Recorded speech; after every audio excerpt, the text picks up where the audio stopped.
Millions of Americans are still drawing federal unemployment insurance, but the end of those programs loom. That would be one thing if the economy were recovered or if the pandemic were over, but neither is the case. Over 20 million Americans are poised to lose all jobless aid on Labor Day, per a new analysis from the left-leaning People's Policy Project. That includes recipients of pandemic unemployment assistance, which extended eligibility for benefits to gig workers, among others, along with those who received benefits past the number of weeks their state provides. It also encompasses a $300 federal weekly supplement. The jobless workers facing down a fiscal cliff may also have to contend with the expiration of other relief measures, such as the lapsing eviction and foreclosure moratoriums and the restart of student loan payments.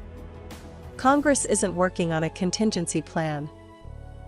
Congress screwed up in their decision-making of what policies to include in the American Rescue Plan, Mark Goldwine, head of policy at the Nonpartisan Committee for a Responsible Federal Budget, told Insider.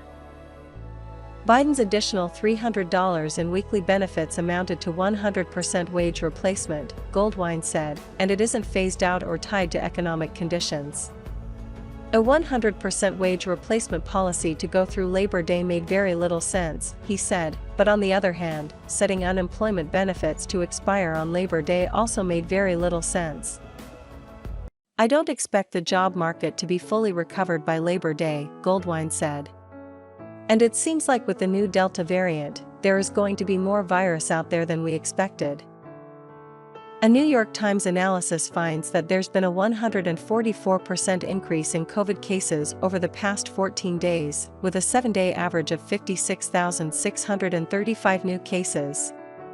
Although this week's GDP reading could show that the economy recovered its output by the end of June, the labor market is still down 6.8 million jobs from February 2020.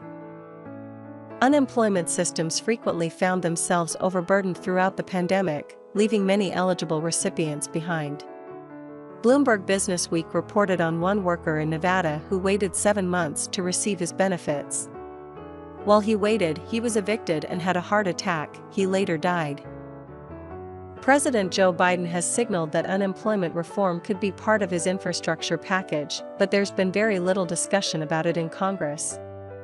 Senators Ron Wyden and Michael Bennet put out a bill earlier this year that would bulk up weekly payments and ensure additional aid for gig workers.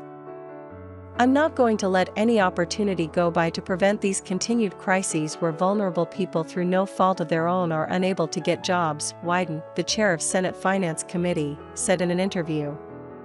He described it as a complicated issue,